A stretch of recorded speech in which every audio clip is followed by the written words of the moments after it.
Hello बच्चों, कैसे हो आप सभी लोग। आई होप आप सभी लोग बहुत अच्छे होंगे।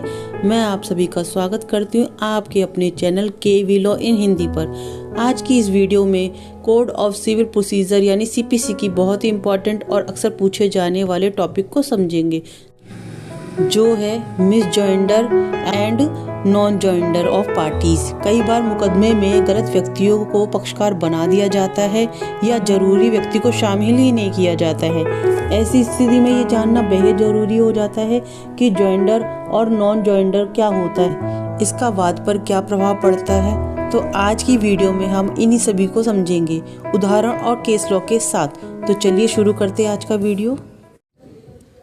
आज की वीडियो में हम समझेंगे मिस जॉइंडर यानी कुसंयोजन आदेश 1 नियम 9 सीपीसी।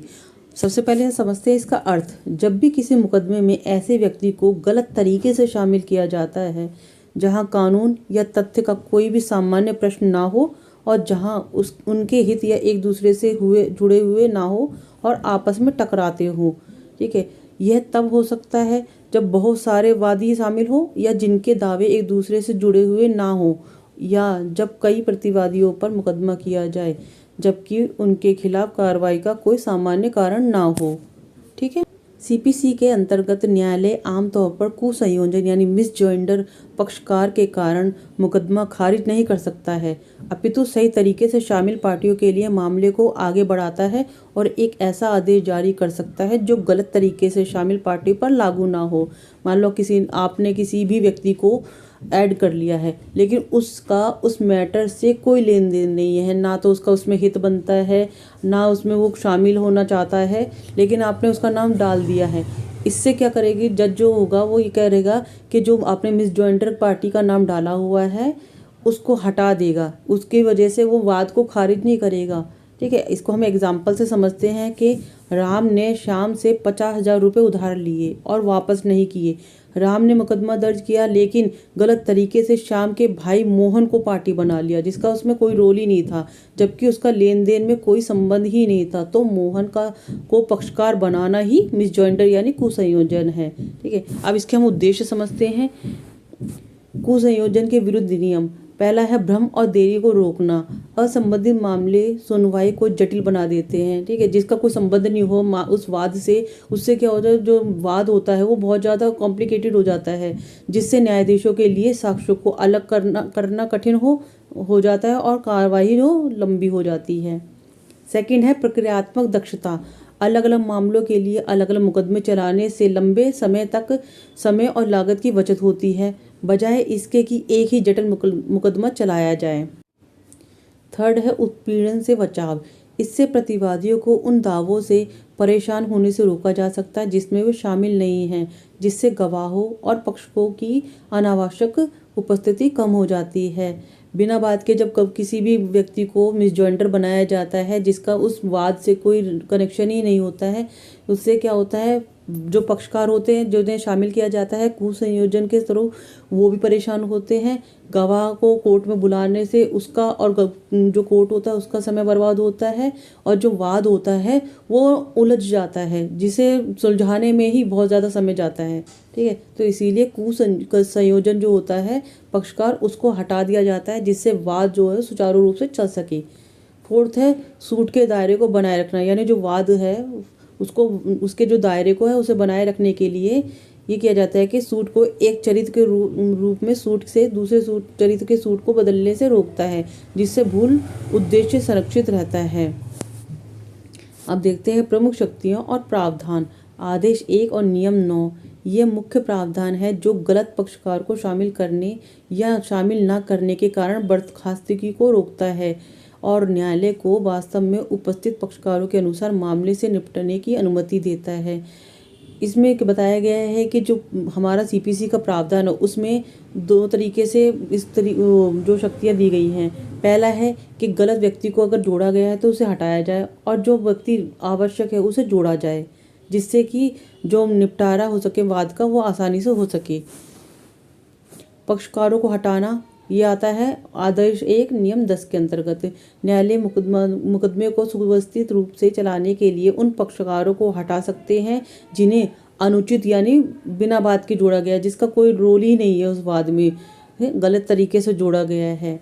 पक्षकारों को जोड़ना, ये आदेश 1 नियम 10 के अंतर्गत आता है। न्यायालय किसी भी ऐसे व्यक्ति को जोड़ सकता है जिसकी उपस्थिति पूर्ण निर्णय के लिए आवश्यक होता है।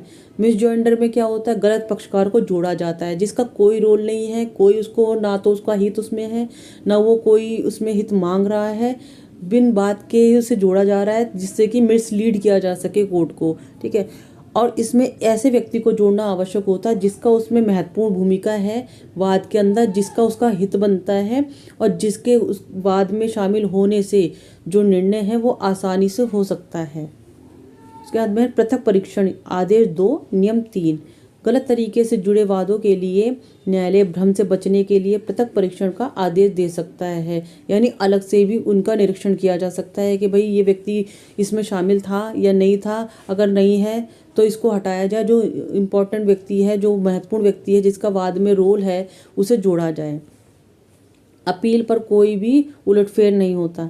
गलत संयोजन को आमतौर पर एक प्रक्रियात्मक नियमितता माना जाता है, जिसका अर्थ है किसी फैसले को अपील पर केवल गलत संयोजन के कारण उलट नहीं किया जा सकता जब तक कि ये मामले की खूबियां या क्षेत्राधिकार को प्रभावित ना करे। अब इसे हम समझते हैं केस लॉ से।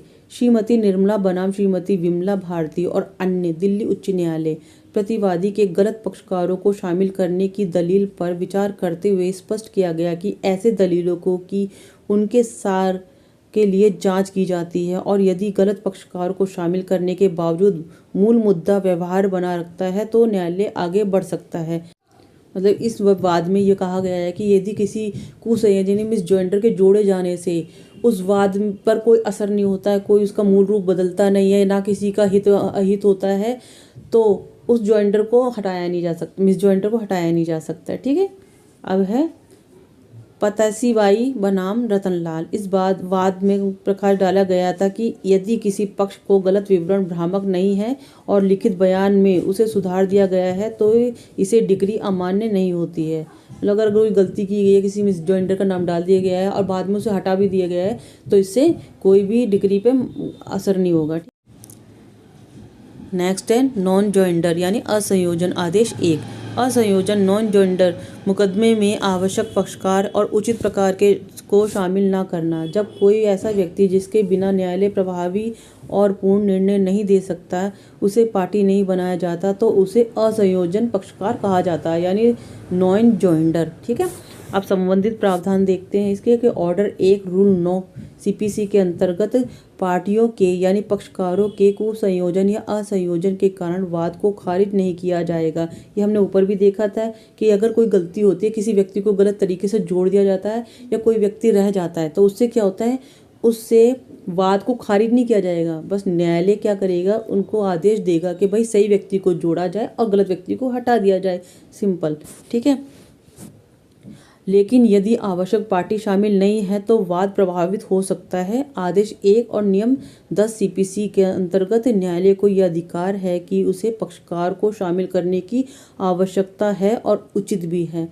इसमें इम्पोर्टेंट बात यह है कि अगर कोई गलत व्यक्ति जोड़ दिया जाता है उससे वाद पर कोई फर्क नहीं पड़ेगा। ठीक है, लेकिन अगर आवश्यक व्यक्ति नहीं जोड़ा जाता है तो उससे वाद पे फर्क पड़ेगा। ठीक है, तो उसके लिए इम्पोर्टेंट व्यक्ति को लाना जरूरी होता है जिससे कि वाद को आगे बढ़ाया जा सके और निर्णय तक पहुंचा जा सके। अब हम देखते हैं असंयोजन के प्रकार। पहला है आवश्यक पक्ष और दूसरा है उचित पार्टी। ठीक है, यानी नेसेसरी पार्टी और प्रॉपर पार्टी।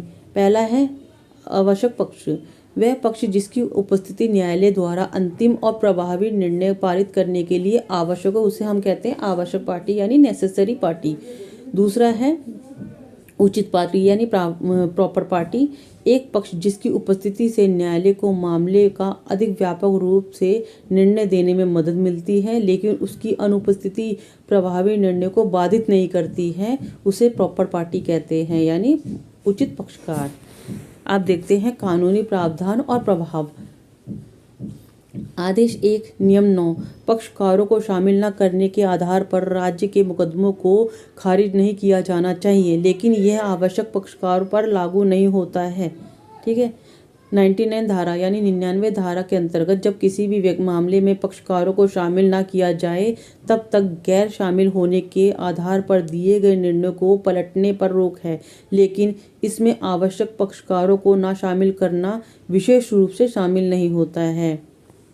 इसके परिणाम देखते हैं कि यदि उनके बिना कोई डिक्री प्रभावी रूप से पारित नहीं की जा सकती, जैसे संपत्ति के मामले में जब एक ही प्रॉपर्टी में दो भागीदार होते हैं, उनमें से अगर एक व्यक्ति को उसे बेचना है तो जब तक दूसरा परमिशन नहीं देगा, उसकी सहमति नहीं होगी, तब तक उस प्रॉपर्टी को बेचा नहीं जा सकता। ठीक है, तो उसका वाद में नाम शामिल होना, उसको पक्षकार बनाना बहुत आवश्यक होता है। तो मुकदमे को खारिज किया जा सकता है और उसे जोड़ने के लिए उसमें संशोधन भी किया जा सकता है। तो उस व्यक्ति का जो दूसरा पक्षकार है उसका होना उसमें आवश्यक है। समाधान देखते हैं कि न्यायालय की शक्ति क्या है। न्यायालय निष्पक्ष न्याय निर्णय सुनिश्चित करने के लिए पक्षकारों को जोड़ सकता है और हटा सकता है और आवेदन होने पर। और आवेदन हम किसके थ्रू करेंगे? आदेश 1 नियम 10 के अंतर्गत। अब आपत्ति देखते हैं कि हम आपत्ति कब कर सकते हैं कि शामिल ना किए जाने पर आपत्ति जल्द से जल्द की जानी चाहिए, आदेश के रूप में लिखित बयान में भी उठाई जानी चाहिए, अन्यथा इसे माफ़ नहीं किया जा सकता है।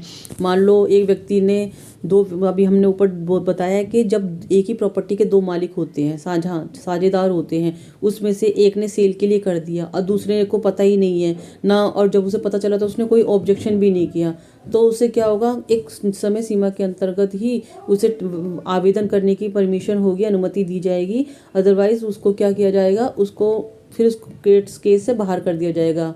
ठीक है, आवश्यक पक्ष देखते हैं हम, जो हमारा है नेसेसरी पार्टी। ए और बी एक जमीन में संयुक्त मालिक हैं। ए ने जमीन की बिक्री को चुनौती देते हुए केवल सी यानी खरीदार जो था के खिलाफ वाद दायर किया। बी को पक्षकार नहीं बनाया। ठीक है, फिर हमने ये एग्जांपल देखा था कि जो उसका साथी था, सहभागी था, उसको उसने पक्षकार नहीं बनाया। उससे क्या होगा कि आवश्यक पक्ष ही नहीं है कि वाद के अंदर, तो दो ए और बी दोनों आवश्यक पक्षकार हैं। अगर ए कुछ करता है, बेचता है, तो उसे बी को पूछना पड़ेगा, और अगर बी सेल करता है तो उसे ए को आवश्यक पार्टी बनाना पड़ेगा। ठीक है, असंयोजन देखते हैं कि उसके प्रभाव क्या होते हैं। आवश्यक पक्ष के असंयोजन पर वाद खारिज या स्थगित हो सकता है, या न्यायालय पहले पक्षकार को जोड़ने का निर्देश दे सकती है। अगर आवश्यक पार्टी में से दोनों में से कोई भी एक नहीं है तो क्या करेगी न्यायालय? पहले उन्हें बोले कि भाई आवश्यक पक्षकार को लेके आओ, जो दूसरा पार्टी है कल को वो आके ऑब्जेक्शन ना करे, इसीलिए पहले दो जितने भी इनमें भागीदार हैं सबको लेके आओ। उसके बाद अगर उसमें उसका नाम नहीं जोड़ा गया है तो उसका नाम भी जोड़ा जाए। असंयोजन होने पर न्यायालय की शक्ति है, और आदेश 1 नियम 10 के अंतर्गत के पहला है आवश्यक उचित पक्षकार को जोड़ने का आदेश दे सकती है, दूसरा गलत पक्षकार और पक्षकारों को हटाने का भी आदेश दे सकती है, और तीसरा न्याय के हित में उचित आदेश देना ये न्यायालय की शक्ति के अंतर्गत आता है।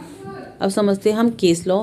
डिप्टी कमिश्नर बनाम रामकृष्ण नारायण 1953 में न्यायालय ने कहा था कि आवश्यक पार्टी यानी नेसेसरी पार्टी के बिना सूट प्रभावशाली यानी वाद जो है प्रभावशाली नहीं माना जाएगा।